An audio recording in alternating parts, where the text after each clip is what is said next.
Students, आज हम लोग शुरू करते हैं बहुत ही अच्छे टॉपिक के साथ क्वाड्रेटिक इक्वेशन। चैप्टर 4 है क्लास 10th की एनसीईआरटी की बुक में। तो आज हम लोग इसका इंट्रोडक्शन लेते हैं क्वाड्रेटिक इक्वेशन का। क्या होती है क्वाड्रेटिक इक्वेशन, कैसे हम क्वाड्रेटिक इक्वेशन को पहचानेंगे, क्वाड्रेटिक इक्वेशन को कैसे सॉल्व करते हैं, ये सारी चीज़ें हम लोग इस chapter number 4 quadratic equation book NCERT से सीखेंगे। तो चलिए शुरुआत करते हैं। सबसे पहले क्वाड्रेटिक इक्वेशन होती क्या है।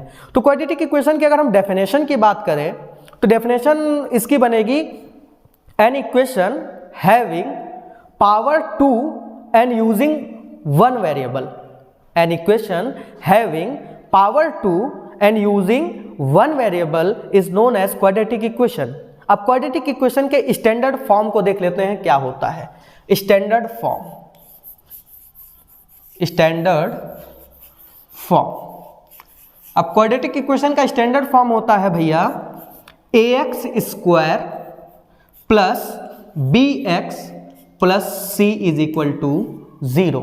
ax square plus bx plus c is equal to 0। Maximum power 2 होनी चाहिए, साथ में सिंगल वेरिएबल यूज होना चाहिए पूरी इक्वेशन में।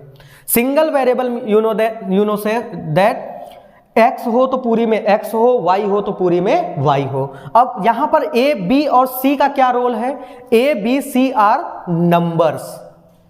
a, b एंड c ये आपके हैं नंबर्स। अभी आपने इससे पहले चैप्टर पढ़ा है लीनियर इक्वेशन इन 2 वेरिएबल्स। वहां पर 2 वेरिएबल यूज किए जाते थे और पावर होती थी मैक्सिमम 1। और वहां पर भी a और b और c क्या होते थे हमारे नंबर। सेम यहां पर भी a, b, c आपके नंबर हैं, x आपका वेरिएबल है। और क्या क्या फीचर होने चाहिए, मैक्सिमम पावर 2 होनी चाहिए, सिंगल वेरिएबल यूज होना चाहिए। हम उसे क्या कह देंगे, क्वाड्रेटिक इक्वेशन। ठीक है, जैसे हम लोग क्वाड्रेटिक पॉलिनोमियल पढ़े थे क्लास 9 में, पॉलिनोमियल्स पढ़े थे। वहां पर हम लोग क्वाड्रेटिक पॉलिनोमियल्स कुछ ऐसे पढ़ते थे px is equal to ax square plus bx plus c। ये अच्छा, पॉलिनोमियल और इक्वेशन में डिफरेंस क्या होता है। इक्वेशन आपकी होती है कंपैरेटिव ऑर्डर में। इक्वेशन में क्या होता है, कंपैरेटिव ऑर्डर। कंपैरेटिव ऑर्डर मतलब इक्वल टू, ग्रेटर देन या लेस देन, कुछ ऐसा लिखा होता है। उसके बाद आपका कोई नंबर या 0 होता है तो उन्हें हम कहते हैं इक्वेशंस। और पॉलिनोमियल आपकी px equal to, gx equal to, मतलब ये किसी ना किसी के इक्वल होती हैं। इनमें इक्वल टू 0 नहीं यूज होता या इक्वल टू कोई और नंबर नहीं यूज होता है। कंपैरेटिव डिग्री या कंपैरेटिव ऑर्डर यूज नहीं होता है। तो आप ध्यान से देख लीजिए ax square plus bx plus c is equal to 0। This is standard form. अब इसको एक एग्जाम्पल के थ्रू समझते हैं। एक एग्जाम्पल लेते हैं क्वाड्रेटिक इक्वेशन का। जैसे हमने लिया 2x square plus 3x plus 1 is equal to 0। अब अगर ध्यान से आप देखें तो ax स्क्वायर 2x स्क्वायर, तो ये आपका 2 क्या है, a नंबर हुआ। फिर bx मतलब 3 आपका 3x मतलब ये हो गया आपका b। और थर्ड 1c मतलब ये आपका क्या हो जाएगा, c। तो a, b, c are numbers. x square का जो नंबर होगा, मल्टीपल होगा, उसे हम कहेंगे a। x का जो मल्टीपल होगा उसे कहेंगे b। और जो सिंगल होगा, अननोन नंबर होगा, उसे हम कहेंगे c। और पूरे कॉम्बिनेशन को हम कहेंगे क्वाड्रेटिक इक्वेशन। तो ये आपकी है क्वाड्रेटिक इक्वेशन। तो जैसा कि अभी आपने देख लिया कि क्वाड्रेटिक इक्वेशन का स्टैंडर्ड फॉर्म क्या होता है, थोड़े से और एग्जांपल हम लेते हैं। कुछ इक्वेशंस हम लिखते हैं और उनको आप ध्यान से देखिए और समझिए कि वो क्वाड्रेटिक इक्वेशन है या नहीं है। नहीं है तो किस लिए नहीं है तो कैसे है। ठीक है, तो कुछ इक्वेशंस हम लोग लिखते हैं। जैसे एक इक्वेशन हमने लिखी 4x square plus 2 is equal to 0। दूसरी हमने लिखी 3x square plus 2x is equal to 0। एक हमने इक्वेशन लिखा 5x plus 1 is equal to 0। एक हमने लिखा 7x square is equal to 0। अब ध्यान से इनको देखिए और आपको इसी से समझ में आ जाएगा कि कैसे हम किसी इक्वेशन को क्वाड्रेटिक इक्वेशन कह देंगे और कैसे किसी इक्वेशन को क्वाड्रेटिक इक्वेशन नहीं कहेंगे। तो ध्यान से आप अगर देखें 4x स्क्वायर प्लस 2, तो ax स्क्वायर, अच्छा bx मिसिंग, तो bx मिसिंग हो कोई फर्क नहीं पड़ता है। कौन नहीं मिसिंग होना चाहिए? ax स्क्वायर मिसिंग नहीं होना चाहिए, फिर चाहे bx मिसिंग हो जाए चाहे c मिसिंग हो जाए, वो क्वाड्रेटिक इक्वेशन होगी। लेकिन अगर ax स्क्वायर मिसिंग हो गया तो वो क्वाड्रेटिक इक्वेशन नहीं होगी। इस तरह से आप याद रखेंगे, क्योंकि क्वाड्रेटिक इक्वेशन की शर्त क्या है कि पावर 2 और सिंगल वेरिएबल होना चाहिए, उसके अलावा कुछ हो या ना हो। ठीक है, तो ये आपकी क्वाड्रेटिक इक्वेशन है। इसको अगर हम स्टैंडर्ड फॉर्म से कंपेयर करें तो 4x स्क्वायर मतलब ax स्क्वायर प्लस bx है नहीं तो उसको हम 0x लिख सकते हैं, plus c is equal to 0, मतलब a की वैल्यू आपकी इसमें 4 होगी और b की वैल्यू 0 होगी क्योंकि टर्म है ही नहीं है, तो और c की वैल्यू 2 होगी।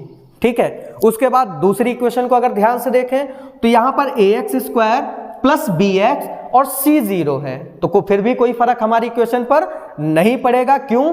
क्योंकि हमारा ax स्क्वायर मौजूद है, x स्क्वायर और x मौजूद है, तो ये भी क्वाड्रेटिक इक्वेशन है। तो इसका अगर स्टैंडर्ड फॉर्म से कंपेयर करें तो this is ax square plus bx plus c की जगह पर 0 इज इक्वल टू 0, तो यहां पर a की वैल्यू 3, b की वैल्यू 2 और c की वैल्यू 0। उसके बाद इस इक्वेशन को ध्यान से आप देखें, इसमें भैया bx है प्लस c है, कौन नहीं है? ax स्क्वायर, और हमारी क्वाड्रेटिक इक्वेशन की शर्त क्या होती है कि ax स्क्वायर होना चाहिए, x स्क्वायर वाला आपका जरूर होना चाहिए, उसके अलावा कुछ नहीं है तो चल जाएगा। लेकिन अगर ax स्क्वायर नहीं है तो नहीं चलेगा, मतलब ये क्वाड्रेटिक इक्वेशन है ही नहीं, इसका कोई स्टैंडर्ड फॉर्म नहीं बनेगा bx प्लस c। अब आ जाओ इसमें, अभी हमने बताया था कि एक इक्वेशन क्वाड्रेटिक इक्वेशन होने के लिए क्या होना चाहिए? ax स्क्वायर होना चाहिए, तो इसमें केवल ax स्क्वायर ही है, बाकी bx वाला टर्म भी 0 है और c भी 0 है, फिर भी ये क्वाड्रेटिक इक्वेशन होगा। मतलब इनसे आपको समझ में आ गया होगा कि अगर x स्क्वायर वाला टर्म मौजूद है तो पूरी इक्वेशन हमारी क्वाड्रेटिक इक्वेशन होगी, ना ही x स्क्वायर वाले से ज्यादा पावर आनी चाहिए और ना ही उससे कम पावर होनी चाहिए, मैक्सिमम पावर इक्वेशन की 2 होनी चाहिए। जैसे अगर हम लिख दें 4x cube plus 3x square plus 2x plus 1 is equal to 0, तो क्या ये क्वाड्रेटिक इक्वेशन होगी? आंसर होगा नहीं होगी। क्यों? क्योंकि इसमें मैक्सिमम पावर 3 यूज हो गई। और पावर कैसे देखते हैं? पॉलिनोमियल वाले चैप्टर में पढ़ा था, पूरी इक्वेशन में जो सबसे बड़ी पावर होगी उसे पूरी इक्वेशन की पावर बोला जाता है। और क्वाड्रेटिक इक्वेशन में कौन होना चाहिए? सबसे बड़ी पावर 2 होनी चाहिए, इक्वेशन की पावर 2 होनी चाहिए। यहां पर 3 आ गया, मतलब ये भी क्वाड्रेटिक इक्वेशन नहीं है। तो इस तरह से हम क्वाड्रेटिक इक्वेशंस को समझ सकते हैं ध्यान से। के साथ एक दो और एग्जांपल हम लोग देख लेते हैं स्टूडेंट्स, जैसे कि माइनस वालों को कैसे करेंगे। तो माइनस प्लस का एक इक्वेशन पर कोई इफेक्ट नहीं पड़ता है। अगर माइनस में आ रहा है तो हमारे ए बी सी माइनस में आएंगे, उससे हमें कोई इफेक्ट नहीं पड़ेगा। इफेक्ट कब पड़ता है? जब पावर 2 वाला टर्म नहीं होगा तो क्वाड्रेटिक इक्वेशन नहीं होगी, बाकी प्लस में हो माइनस में हो। जैसे हमारे पास लिखा हुआ है, हम लिखते हैं 3x square minus 2x plus 1 equal to 0।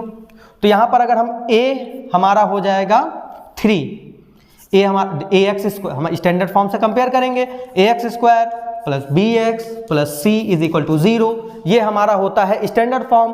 तो x स्क्वायर का मल्टीपल a और bx, तो b आपका माइनस में हो जाएगा, क्योंकि स्टैंडर्ड फॉर्म में हम लोग यूजुअली प्लस यूज करते हैं। तो अगर प्लस के अलावा माइनस में कोई नंबर आ रहा तो उसको उसके माइनस के साथ यूज करेंगे और c इज इक्वल टू हो जाएगा 1। तो माइनस का कोई इफेक्ट नहीं पड़ता। अगर ऐसे लिखा होता ये equation 3x square plus 2x minus 1 is equal to 0, तब भी कोई नहीं फर्क पड़ता। तब हमारा a हो जाता -3, b हो जाता 2, c हो जाता -1। तो मतलब कि क्वाड्रेटिक इक्वेशन होने के लिए बस एक शर्त चाहिए, पावर 2 और सिंगल वेरिएबल। उसके अलावा ना ही प्लस से कोई प्रभाव पड़ता है, इफेक्ट पड़ेगा, और ना ही माइनस से कोई इफेक्ट पड़ेगा। और आपको बस एक्स स्क्वायर वाला टर्म देख लेना है, बोल देना है कि क्वाड्रेटिक इक्वेशन है या नहीं। मैक्सिमम पावर उसका 2 है तो डेफिनेटली क्वाड्रेटिक इक्वेशन होगा, और मैक्सिमम पावर 2 से कम या 2 से ज़्यादा है तो क्वाड्रेटिक इक्वेशन नहीं होगी। आई होप दैट आप अच्छे से क्वाड्रेटिक इक्वेशन समझ गए होंगे। फिर भी अगर आपको कोई प्रॉब्लम होती है तो आप कमेंट बॉक्स में जाकर पूछ सकते हैं अपनी क्वेरीज। और इसके बाद हम लोग शुरू करेंगे एक्सरसाइज 4.1 जो कि आपको नेक्स्ट वीडियो में देखने को मिलेगी।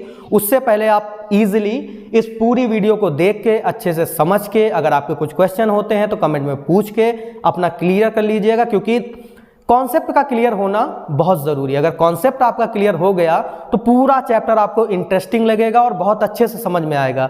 अगर कॉन्सेप्ट आप नहीं समझ पाए तो पूरा चैप्टर आपको समझ में नहीं आएगा, आखिरी तक आप एक कंफ्यूजन लेकर समझोगे।